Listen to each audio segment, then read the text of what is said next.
عقدة من لساني يفقهوا قولي أما بعد فقد قال سبحانه وتعالى في كتاب الحكيم والقرآن المجيد ألا بذكر الله تطمئن القلوب صلوات بيد محمد وآله.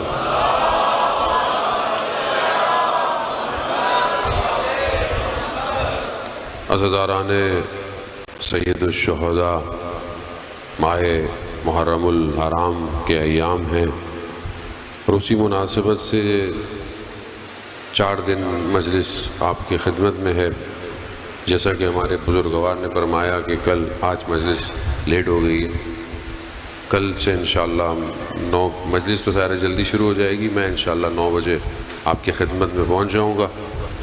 اذان محترم، کربلا 61 ہجری کا واقعہ نہیں ہے.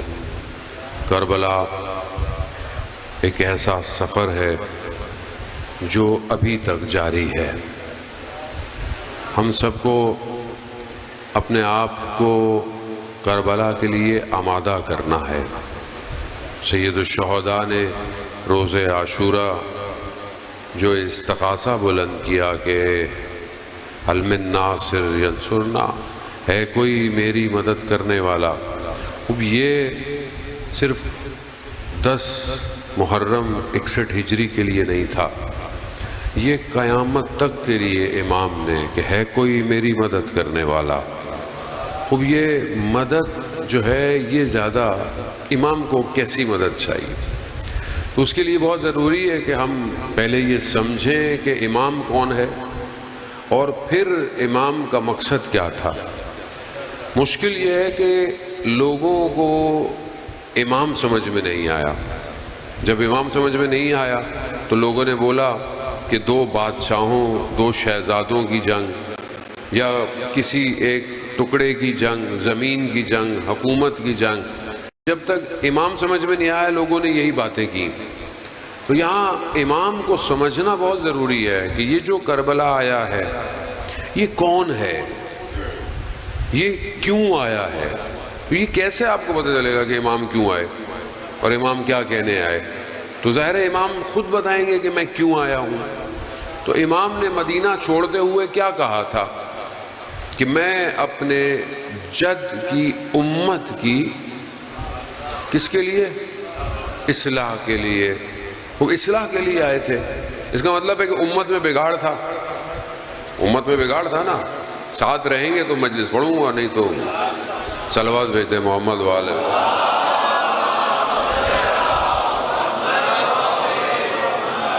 اذان محترم، جانتا ہوں گرمی کے ایام ہے اور سخت ہے، آسان تو نہیں ہے، لیکن بہرحال یہ ذکر حسین ہے. یہ نہ گرمی دیکھتا ہے نہ یہ سردی دیکھتا ہے، اور نہ ہی ہمارا کوئی کمال ہے اس میں بیٹھنا. یہ وہ خود بلاتے ہیں تو انسان بیٹھا ہوتا ہے. امام حسین بہت کریم ہے. امام حسین آپ سے یہ نہیں پوچھتے پورا سال کتنی نمازیں پڑھی، کتنے روزے رکھے. جیسے ہو، جہاں بھی ہو، آ جاؤ.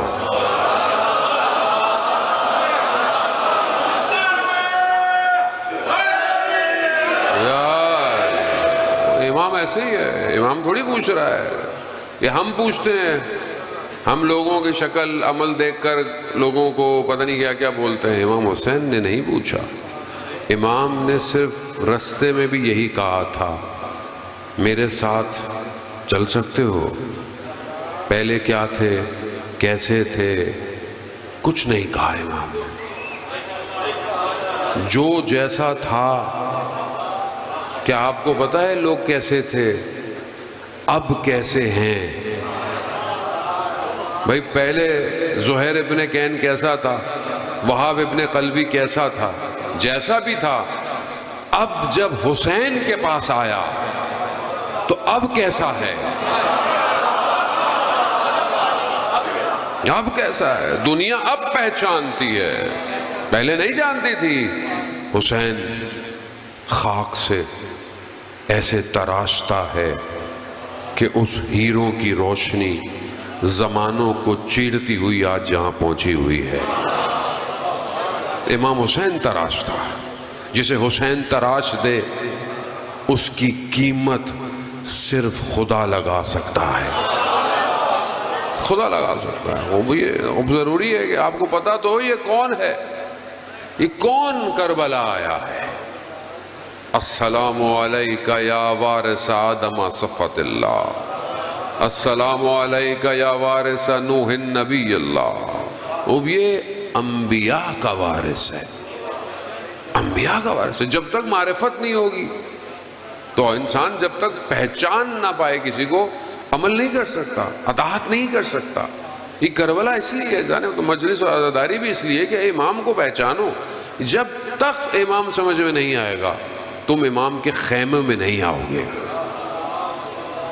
شرط خیمے میں پہنچنا ہے، اور اس خیمے میں پہنچ کر بدن کے ٹکڑے کروانا ہے۔ کیونکہ امام حسین نے بدنوں کو ختم کر کر موت کو کمال پہ پہنچایا ہے۔ موت کے معنی بدل دیے۔ جو کربلا آیا اسے موت کا کوئی خوف نہیں ہے جانے موت۔ اب امام کہتے ہیں میں اپنے جد کی امت کی اصلاح کے لیے آیا۔ اصلاح ضروری ہے جناب، اور اگر مجلس میں اصلاح نہ ہو تو پھر وہ حسین کی مجلس نہیں ہے۔ تو یاد رکھیے گا کہ ضروری ہے کہ جیسے آپ آئیں ویسے ہی واپس جائیں، تو قصور آپ کا نہیں ہے، قصور پڑھنے والے کا ہے۔ اس کا قصور ہے کہ اس نے آپ کو کچھ دیا ہی نہیں، لیکن ماشاءاللہ آپ کے پاس علماء کرام ہیں اور یہاں آتے بھی ہیں، خدا ان کی توفیقات میں اضافہ فرمائے۔ اذان محترم، اب یہاں شناخت مہم ہے، بس یہ ساری باتیں آپ جانتے ہیں، تذکر کے لیے اور اپنی نوکری کے لیے آپ کی خدمت میں عرض کر رہا ہوں۔ اذان محترم، امام کی معرفت رکھتے تھے وہ لوگ جو پہنچے ہیں، کیونکہ اگر وہ معرفت نہ رکھتے، اگر انہیں دنیا چاہیے تھی تو ایسا تھا ہی نہیں، کیونکہ دنیا چھوڑ کے آئے تھے۔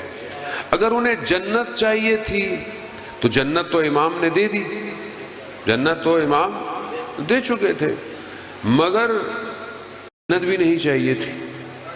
امام نے کہا جنت بھی ہے، مقام بھی ہے، بیت بھی ہٹاتا ہوں، چلے جاؤ۔ کوئی گیا؟ کوئی نہیں گیا، بلکہ جناب عقیل کے بھائیوں نے شب عاشور کھڑے ہو کر کہا ہمیں 70 دفعہ مارا جائے، 70 دفعہ زندہ کیا جائے، ہم آپ کو چھوڑ کے جانے والے نہیں ہیں۔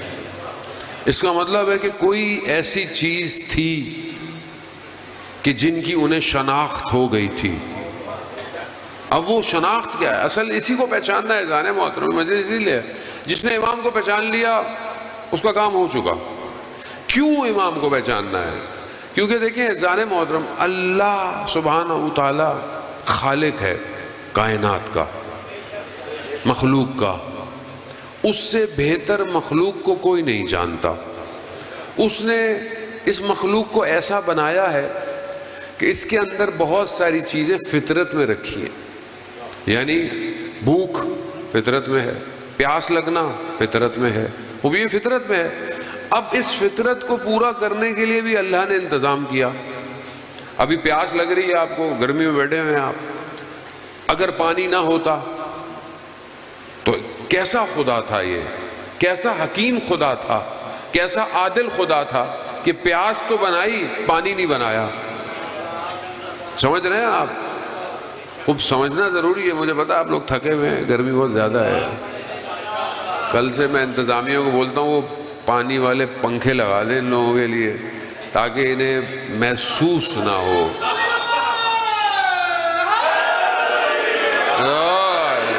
اذان محترم وہ پڑھنے والی کے لیے مشکل ہوتا ہے، جب گرمی ہونا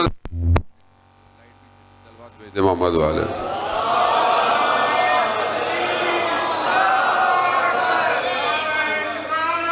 یا رسول اللہ یا علی۔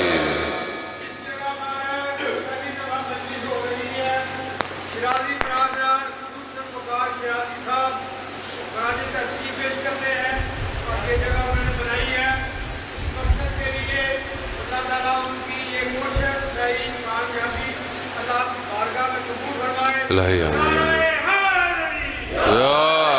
وزان محترم، اب انسان کی فطرت میں ہے نا، پیاس ہے پانی نہ ہو تو خدا کیسا ہے، بھوک ہو خوراک نہ ہو تو خدا کیسا ہے؟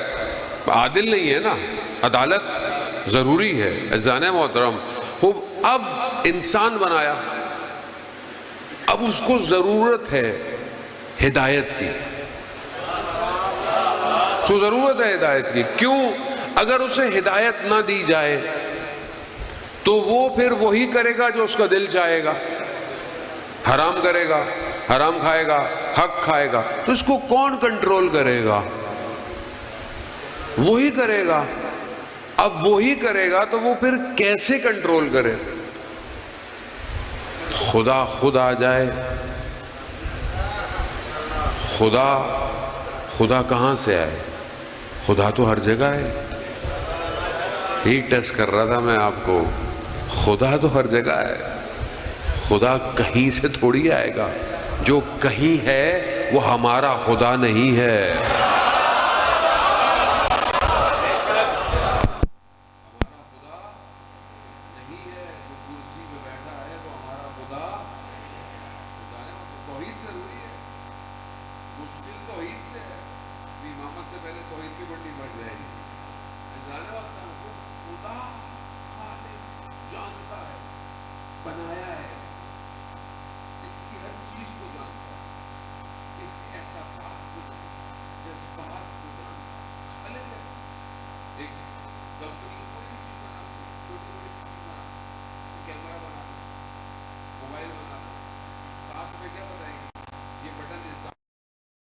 کرو جیسے حضرت لقمان حکیم جو کہتے ہیں قرآن میں مثال کے طور پر، اب یہ انبیاء کے کام تھے، اب انبیاء نے آئے ان کاموں کو انسان کو دیا اور انسان بہرحال اس کاموں کو دے۔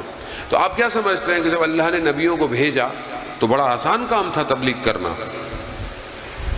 کوئی نبی ایسا نہیں جسے مشکلات کا سامنا کرنا پڑ گیا، کوئی نبی ایسا نہیں۔ حدیث میں ہے کہ اللہ نے کسی نبی کو نہیں بھیجا مگر اس کو اور اس کے گھر والوں کو کسی امتحان میں مبتلا نہ کیا ہو، کیونکہ تبلیغ آسان کام نہیں ہے۔ آج تو آپ دیکھیں نا، انسان اپنے بچے کو تبلیغ نہیں کر سکتا، بچہ کرتا آپ کو کیا پتا۔ تو قومیں آسان تھی تبلیغ کرنا، مشکل کام تھا۔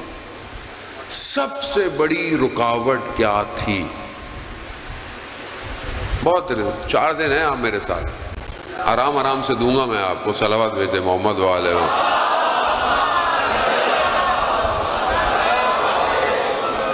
عزیزان محترم، بہرحال ہر شخص کی ایک ظرفیت ہوتی ہے۔ برتن ہوتا ہے نا، برتن ظرف کو برتن کہتے ہیں نا، اب جتنا برتن ہوگا اتنا ہی آئے گا، اب جتنی کیپیسٹی ہوگی اتنا ہی آئے گا۔ پروردگار بھی قرآن میں کہتا ہے کہ ہم نازل کرتے ہیں کس کو؟ اپنے خزانوں کو، کتنا؟ ایک معین مقدار میں۔ قرآن کی آیت ہے، پروردگار کہہ رہا ہے معین مقدار میں اپنے خزانوں کو نازل کرتے ہیں۔ کیوں؟ کیونکہ ہر کسی میں ظرف نہیں ہے اس خزانوں کو حاصل کرنے کا۔ تو ہم بھی کوشش کریں گے کہ مقدار میں ہی اتارا جائے۔ اذان و تم، ہر نبی مشکل میں آئے، مقابلے میں کون آیا؟ ایک سسٹم، اللہ نے سسٹم دیا ہے، پورا سسٹم ہے۔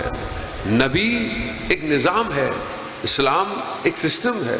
اللہ نے جیسے ہی پہلے شخص کو بنایا اس کے مقابلے میں ایک سسٹم آ گیا۔ وہ کون سا سسٹم تھا؟ وہ ابلیس۔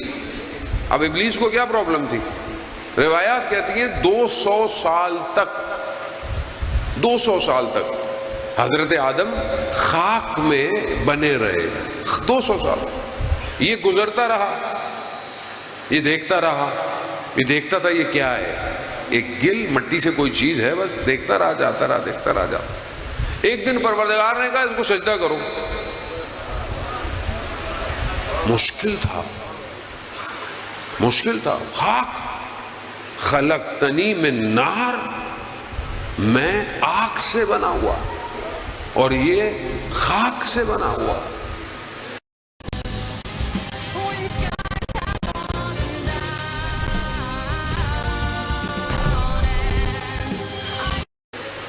خدا نے کہا کہ ہم نے اس میں اپنی روح کو پھونکا ہے، یعنی کوئی خاص چیز اسے عطا کی ہے. جان محترم، اب ابلیس یہ نہیں سمجھ پایا. ابلیس نے جو ظاہر دیکھا، ظاہر کیا تھا؟ خاک تھی. خاک کو دیکھا، فیصلہ کر لیا کہ بھئی یہ تو خاک ہے. خدا کہہ رہا ہے نہیں، یہ خاک ہے مگر اس میں کوئی خاص چیز بھی ہے. ہم نے اسے کچھ نام یاد کرائے ہیں. قرآن کی آیات ہے نا جان محترم، داستان باہر سے نہیں پڑھ رہا، میں قرآن سے پڑھ رہا ہوں. وہ ہم نے اس کو کوئی نام یاد نہیں. کوئی چیز ہے، ایک سامنے ہے خاک، ایک شیطان دیکھ رہا ہے، ایک خدا دکھا رہا ہے. تین داستانیں ہیں. ایک زمینی داستان ہے، ایک شیطان کی داستان ہے، اور ایک الہی داستان ہے. یہ ذہن میں رکھیے گا بس آپ عزیزان محترم. یہ تینوں نیریٹو ہیں اور یہی آگے تک چلنے ہیں. بس میں آپ کو بتانا چاہ رہا ہوں خلاصتاً. بہرحال پہلی مجلس ہے عزیزان محترم. خوب شیطان نے زمینی حقائق کو دیکھا اور اس کے بعد اپنی انانیت کی وجہ سے اپنی داستان کریٹ کر لی. اپنی انانیت کیا کہا؟ وہ میں بہتر ہوں. پہلا گناہ خدا کے مقابلے میں جو ہوا وہ تکبر تھا. پہلا گناہ ہے، پہلا گناہ ہے، یہ پہلا گناہ. اور یہی سارے گناہوں کی جڑ ہے.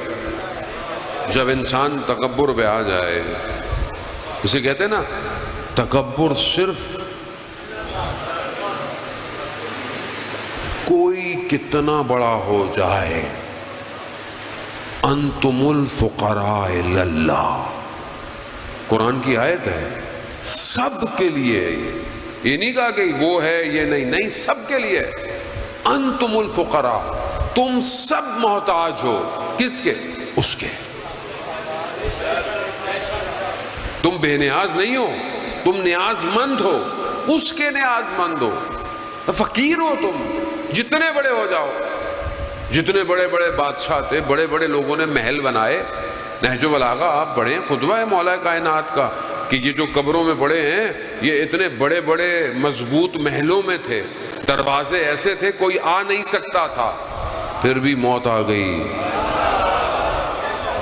موت آ گئی.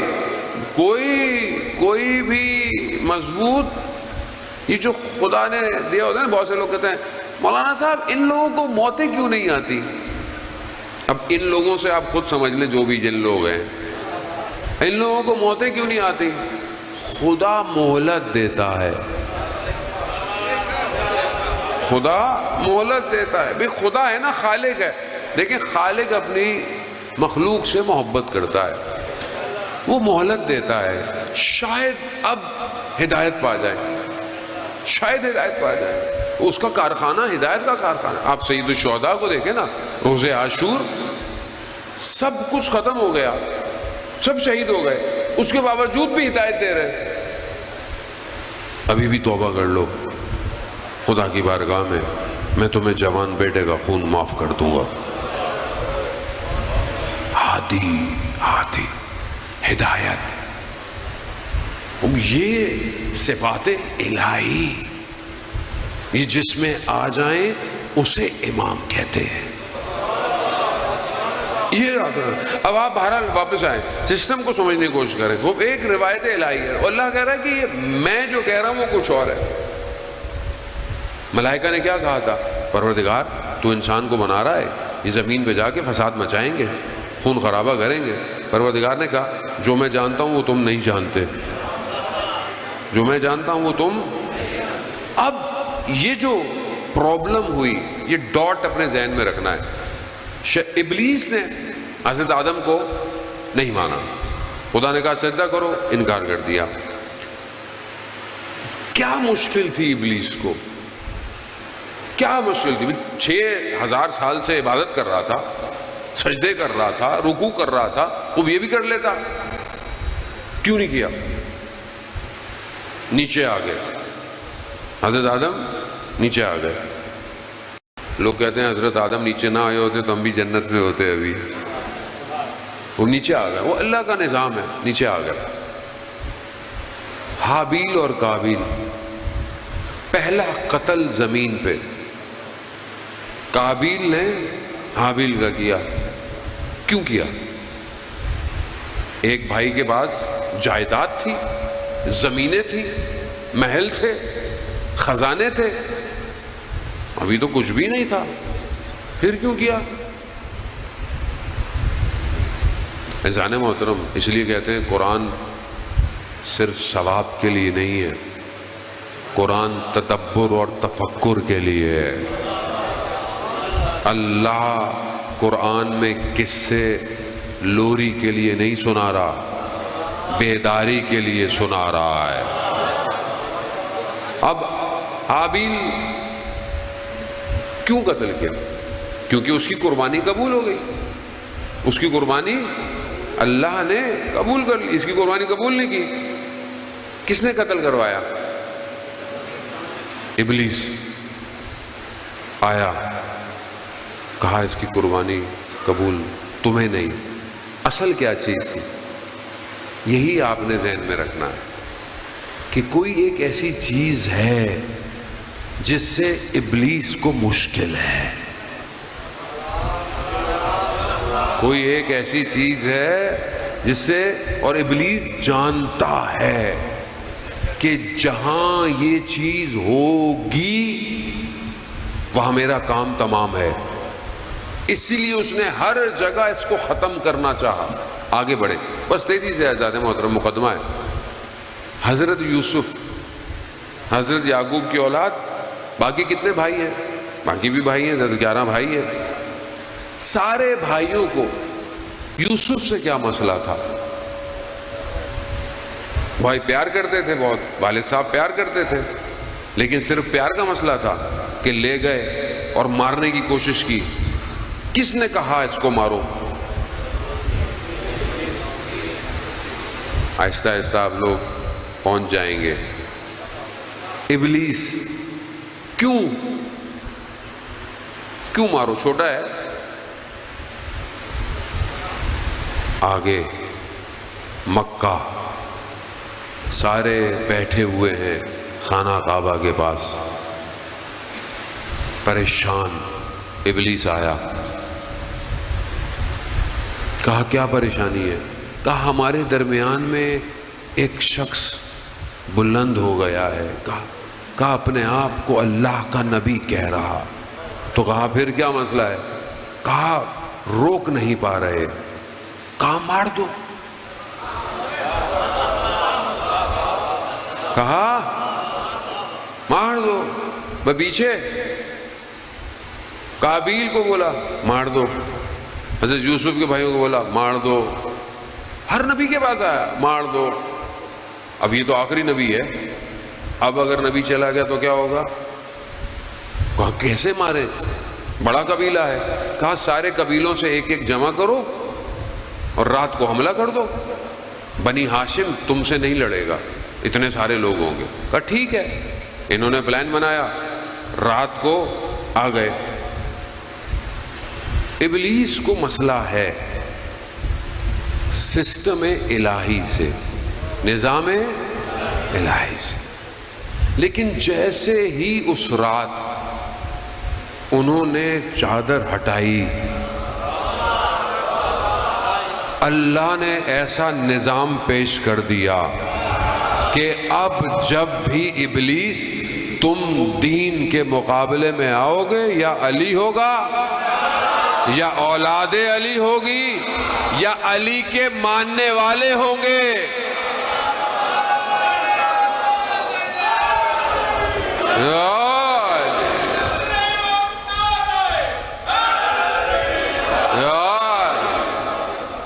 سمجھ میں آئی؟ نہیں سمجھ میں آئی، ابھی بھی نہیں سمجھ میں آئی، نہیں، ابھی تو آپ نے نعرہ مارا ہے کیونکہ آپ کو محبت ہے، آپ کو تھوڑی بتانا ہے، آپ کو بتانا نہیں ہے، آپ کو یہ یقین کروانا ہے کہ یہ فرقہ نہیں ہے۔ ابھی تک لوگ وہ جو علی کو مانتے ہیں وہ شیعہ ہے، علی کو بھی نہیں سمجھے، شیعہ کو بھی نہیں سمجھے۔ جانا ہوتا ہوں بات فرقے کی نہیں ہے، آپ پیچھے سے سسٹم کیا ہے، سسٹم کو سمجھنے کی کوشش کریں۔ بھائی جب بھی اللہ نے اپنی ولایت کو اتارا ابلیس کو مشکل ہو گئی، آدم کو ولایت دی ابلیس کو مشکل تھی، اسے پتا تھا یہ ایک ایسی چیز ہے جو اسے ملنی چاہیے تھی، اس نے محنت کیوں کی تھی، سجدے کیوں کیے تھے؟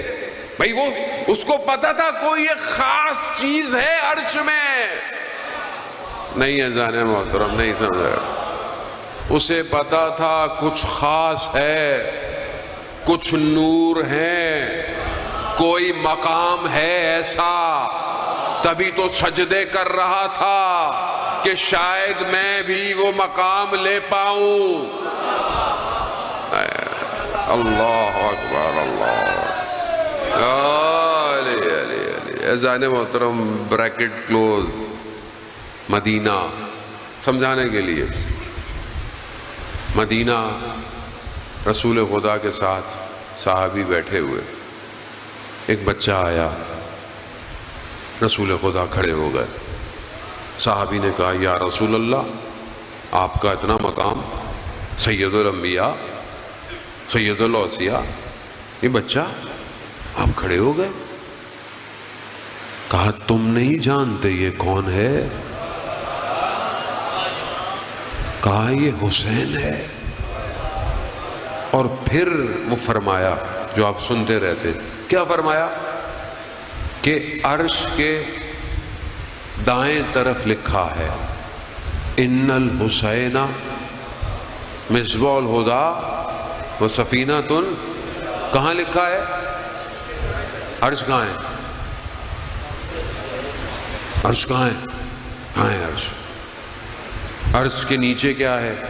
عرش کے اوپر کیا ہے؟ اذان محترم یہی تو سمجھنا ہے، جب تک یہ سمجھ میں نہیں آئے گا حسین سمجھ میں نہیں آئے گا۔ اذان محترم ہو یہ جو عالم ہے، یہ جو ہم جس عالم میں ہیں، یہ عالم مادہ ہے، یہ سب سے نیچے مقام ہے، یہ مادہ ہے، یہ سب مادہ ہے، یہ گلیکسیاں، یہ سیارے، یہ سب ایک ہی چیز ہے، یہ مادہ ہے سارا۔ اس سے اوپر کرسی ہے، وسیع کرسی السماوات والارض، جو کرسی ہے اس نے زمین اور آسمان کا احاطہ کیا ہوا ہے، کرسی نہیں ہے، اصل میں احاطہ ہے، احاطہ قدرت کا۔ اس سے اوپر عرش ہے، اس سے اوپر اسماء الہی ہے۔ تھوڑا بہت تو سمجھ میں آ ہی گیا ہوگا، نہ مجھے اتنا آتا ہے کہ میں آپ کو سمجھا پاؤں جانے محترم، مجھے تھوڑا بہت جو مجھے پڑھا ہوا ہے ترجمہ کیا وہ آپ کو بتا رہا ہوں۔ اب اس پورے عالم سے اوپر کرسی، اس سے اوپر عرش، اس سے اوپر اسماء الہی ہے۔ عرش کے دائیں طرف لکھا ہے، عرش کے نیچے کرسی ہے، کرسی جو اترتا ہے اس کو اس عالم میں اپلائی کیا جاتا ہے، کیسے یہ کائنات چلے گی، کون کس کو چلائے گا، کس کا کیا کام ہے، یہ سب کرسی پر ہے۔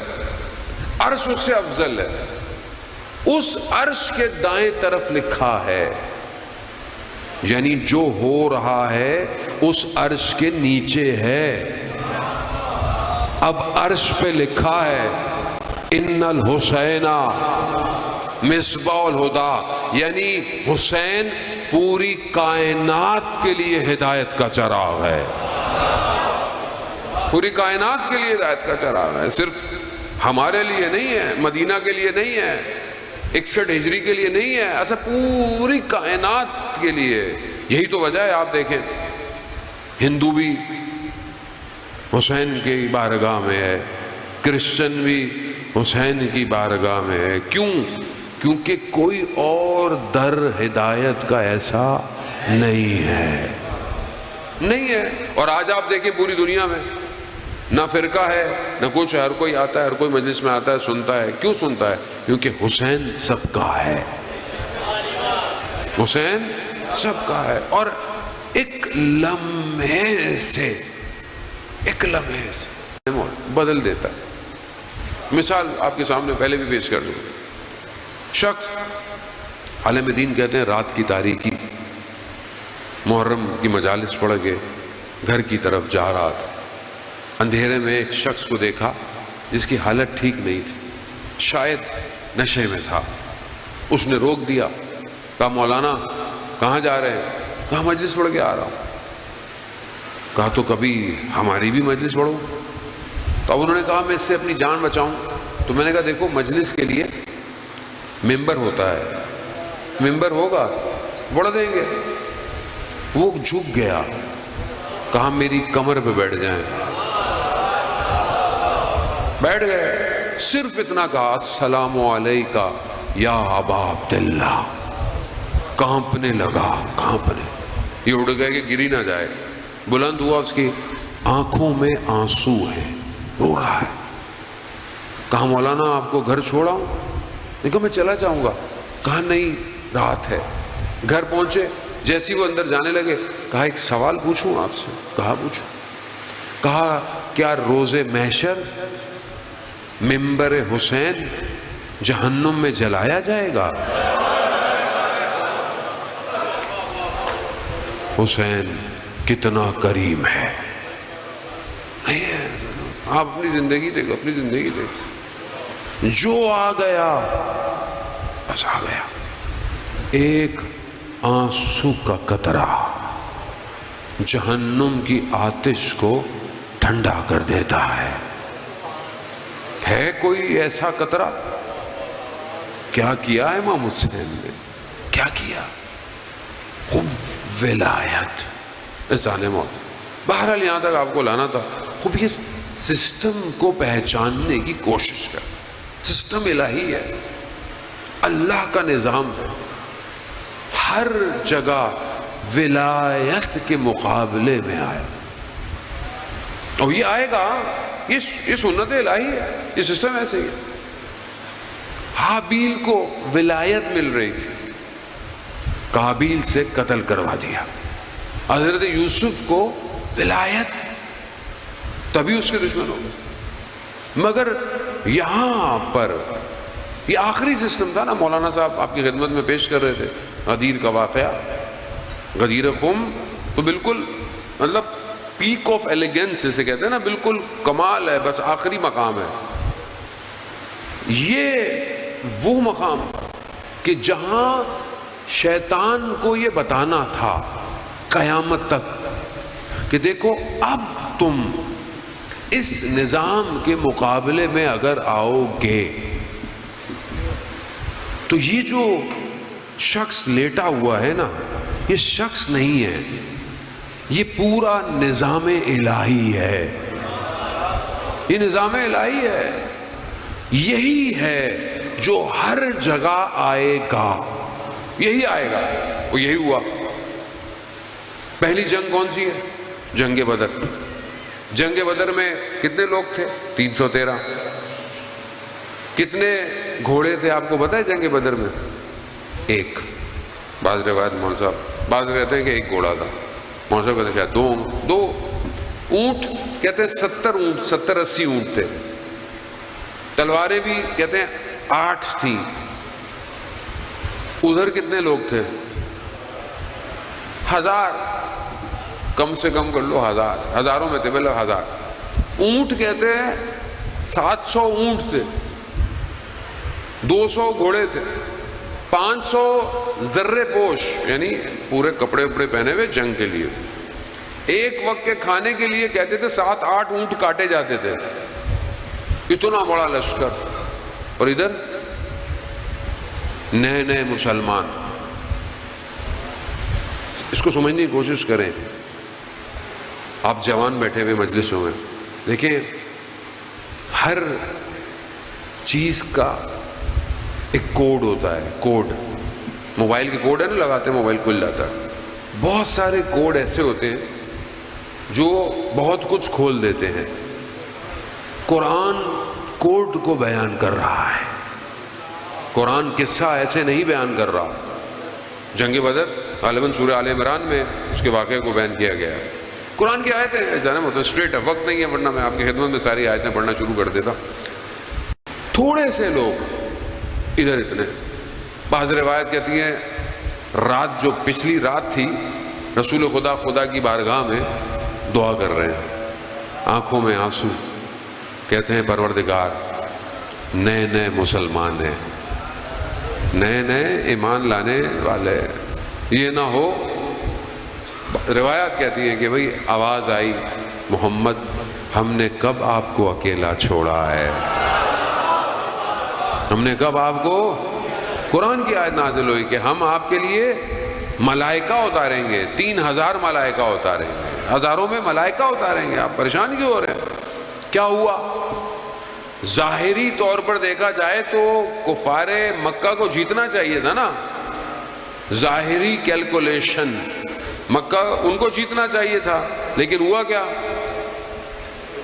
ہار گئے. کیسے ہارے؟ ہر شخص یہی کہہ رہا تھا ہمیں تو صرف علی نظر آ رہا تھا، ہمیں تو صرف تکبیر بلند ہوتی تھی.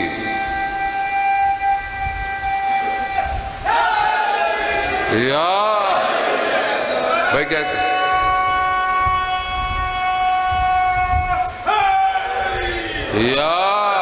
تکبیر بلند ہوتی تھی نا، وہ کہتے بس ہمیں تو پتا جب امام کی تکبیر بلند ہوتی تھی ہم سمجھتے تھے کوئی جہنم واصل ہو گیا. کس نے بچایا؟ علی. اب یہاں پر اعتراض کی بات نہیں ہونی چاہیے، تعصب کی بات نہیں ہونی چاہیے. بھئی اللہ جب بچا ہی علی سے رہا ہے تو ہمیں بھی مان لینا چاہیے. نظام ہے، ایک سسٹم ہے. دنیا کا فارمولہ بدر میں فیل ہو گیا. دنیا کا فارمولہ الہی، دنیا کیا کہہ رہی ہے؟ دیکھیں واپس وہیں دنیا کی حقائق کیا کہہ رہی ہے کہ بھئی تم طاقتور ہو، آ جاؤ. یہ جیت جاتے. شیطان نے کیا کیا؟ کفار کو بولا فوراً حملہ کر دو، ابھی نئے نئے ہیں، کچھ بھی نہیں ہے ان کے پاس. شیطان اپنی داستان لے کر وسوسے کیے. انہوں نے زمینی حقائق دیکھے، انہوں نے زمینی داستان دیکھی، کہا ہم جیت جائیں گے. اللہ نے اپنی داستان بدر میں سنا دی کہ جہاں میری ولایت ہو میں قانون بدل سکتا ہوں. بس اسی جنگ کو رکھیں اور آج آ جائیں واپس. دنیا ساری طاقت جمع کر کے بڑے بڑے کشتیوں کے بیڑے لے کے، جہازوں کو لے کے، میزائلوں کو لے کے جمع ہو گئی.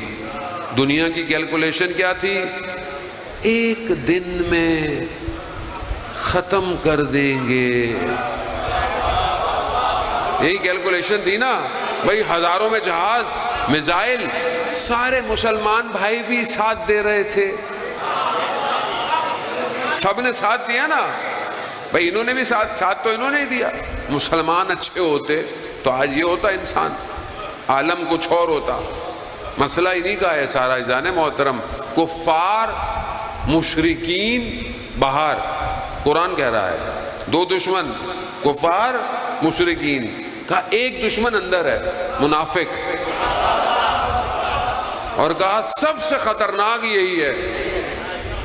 خوب آپ کے سامنے پوری طاقت، کئی سال کی پلاننگ لے کر پہنچ گئے، آ گئے، سارے بارڈروں پہ پہنچ گئے. ایک دن میں ختم کر دیں.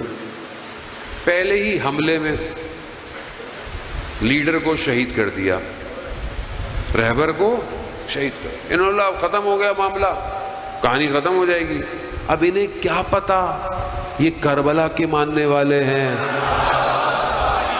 انہیں کیا پتا یہ کربلا کے ماننے والے ہیں، یہ مرنے سے اور بیدار ہوتے ہیں،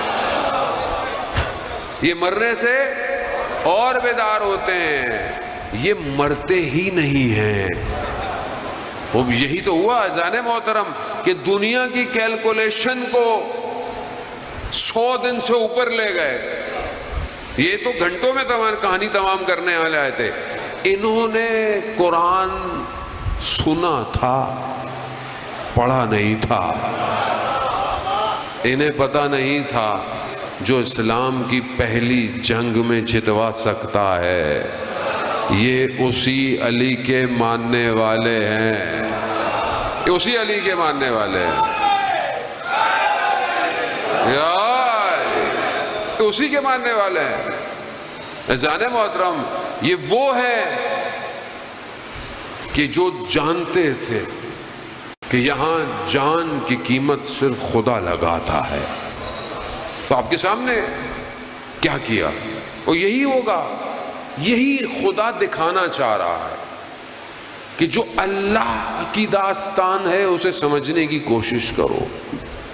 یزید بھی یہی کیلکولیشن لے کر آیا، اس نے کیا کیا کہ میں روک دوں گا، پہرے لگا دوں گا، کوئی امام حسین کا ساتھ نہیں دے گا، نہ بصرہ سے نہ کوفہ سے، کہیں سے بھی، سب کو روک دیا آپ کے سامنے تاریخ گواہ ہے۔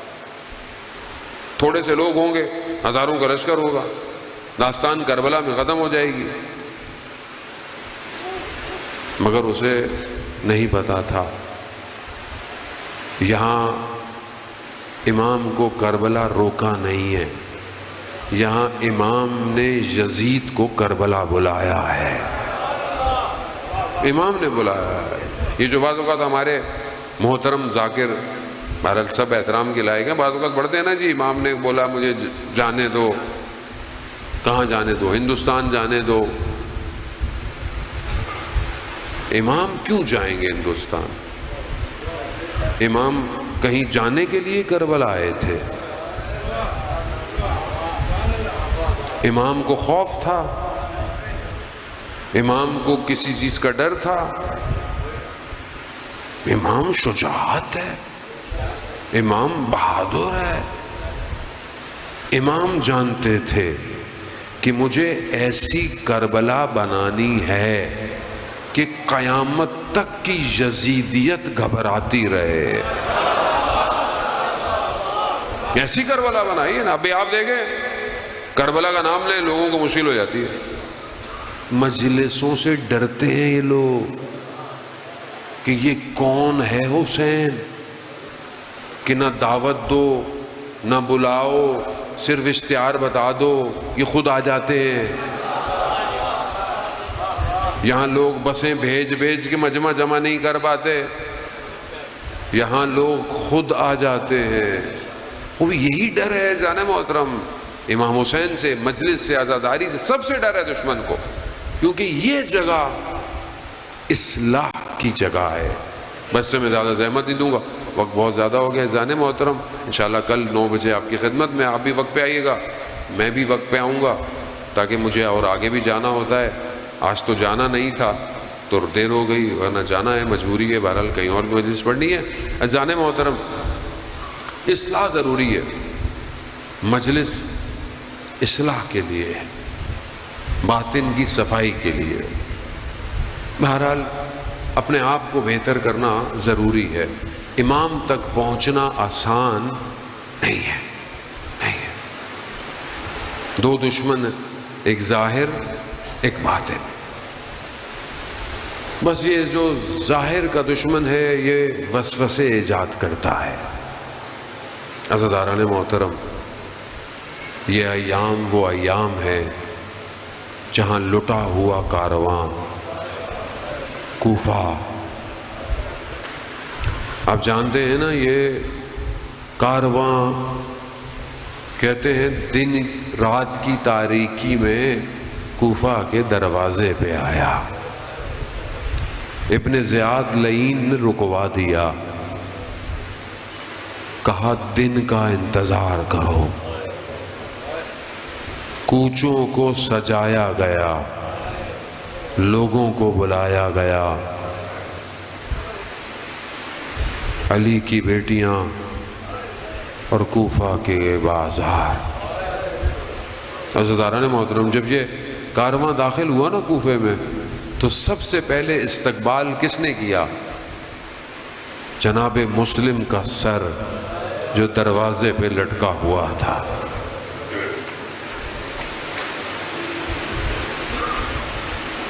سر یہی بتانا چاہ رہا تھا کہ کوفہ والے وفادار نہیں ہیں۔ ہاں عزیزان محترم، آسان نہیں ہے، سخت ہے، کسی عام غیرت مند شخص کے لیے سخت ہے کہ اس کے گھر والے اس کے ساتھ ہوں اور غیروں کا مجمع ہو، چاہے حجاب میں ہی کیوں نہ ہو۔ 13 محرم گزری، اسی کی ایک مصیبت اور آپ سے التماس دعا۔ عزیزان محترم، جب 2 محرم کو یہ کارواں پہنچا نا کربلا، تو امام کو جب یقین ہو گیا نا یہ وہی جگہ ہے، تو امام نے بلایا، یہ زمین کس کی ہے؟ اس شخص کو بلایا۔ زمین اس کو خریدی، 60,000 درہم دینار میں خریدی، پھر باقاعدہ لکھت پڑھت کے ساتھ، اور یہ زمین اس کو ہبہ کر دی، دے دی اس کو، لیکن کہا 3 شرطیں ہیں۔ پہلی شرط، جب ہم مار دیے جائیں تو ہمیں دفنا دینا۔ دوسری شرط، اگر کوئی ہماری قبر کا نشان آ کر پوچھے تو اسے بتا دینا۔ اور تیسری شرط، اگر کوئی ہمارا زائر آئے تو اسے 3 دن تک مہمان رکھنا۔ یہ سننا تھا۔ بنی اسد قبیلہ کے مرد روتے ہوئے چلے گئے، گریا کر کے چلے گئے۔ امام نے بنی اسد کی خواتین کو بلایا اور ان سے کہا، دیکھو اگر تمہارے مرد جان کی خوف کی وجہ سے ہمیں نہ دفنائیں تو تم پانی بھرنے کے بہانے سے آنا اور ہم لوگوں کو دفنا دینا۔ یہ بھی روتی ہوئی چلی گئی۔ پھر امام نے بنی اسد قبیلے کے بچوں کو بلایا، بچوں ادھر آؤ بچوں، کہا تمہارے مرد تمہاری عورتیں اگر ہمیں نہ دفنائے نا تو تم مٹی کھیلنے کے بہانے آنا اور مٹی کھیلتے کھیلتے ہمیں دفنا دینا۔ مظلوم حسین جانتا ہے یہ بدن 3 دن تک پڑا رہے گا، جسے چکیاں پیس کر پالا تھا، جو رسول کے دوش پر بیٹھتا تھا، 3 دن تک بدن کربلا کی خاک پر پڑا رہا۔ عزیزان محترم، بدن کی حالت ابھی میں بیان نہیں کر پاؤں گا۔ عزیزان محترم، بس آخری مصیبت آپ سے التماس دعا۔ عزیزان محترم، کہتے ہیں کہ 13 محرم کو 3 دن بعد اعجاز امامت سے وہ بیمار امام جس کے ہاتھ میں ہتھ کڑیاں، گلے میں توق ہے، وہ کربلا پہنچا اور بنی اسد کے قبیلوں کو بتایا یہ کس کا بدن ہے، یہ اس کا بدن ہے۔ آپ جانتے ہیں نا، بدنوں کے سر موجود نہیں ہیں۔ ایک طرف جب جانے لگے نا امام تو کہا رک جاؤ، کہا اس کو میں خود دفناؤں گا۔ بس آخری مصیبت آپ سے التماس دعا۔ عزیزان محترم، خدا آپ کے ماں باپ کا اور باپ کا سایہ آپ کے اوپر قائم رکھے۔ عزیزان محترم، کسی بیٹے کو اپنے والد کا بدن ایسے نہ دکھائے۔ امام نے کہتے ہیں بنی اسد سے بوری نما کوئی چیز مانگی، کچھ دو۔ کیوں؟ مقتل کہتا ہے امام نے اپنے بابا کے بدن کو اٹھایا نہیں ہے، سمیٹا، سمیٹا ہے، تیروں، تلواروں، نیزوں، پتھروں، گھوڑے کی ٹاپوں نے بدن کو پامال کر دیا۔ امام نے اپنے بابا کے بدن کو سمیٹا، کربلا کی زمین میں رکھا، سر جھکائے میرا امام کھڑا ہے۔ عزیزان محترم، جب کسی کو دفنایا جاتا ہے نا تو اس کے گردن کو رخ قبلہ کیا جاتا ہے۔ اب یہ غریب امام کھڑا دیکھ رہا ہے، سر تو نہیں ہے، کٹی ہوئی رگوں کو رخ قبلہ کیا۔ پھر کہتے ہیں امام ٹوٹی ہوئی تیروں کو ہٹا کر کچھ ڈھونڈ رہا ہے۔ کہا کیا ڈھونڈ رہے ہو؟ کہا ایک کٹی ہوئی انگلی ڈھونڈ رہا ہو۔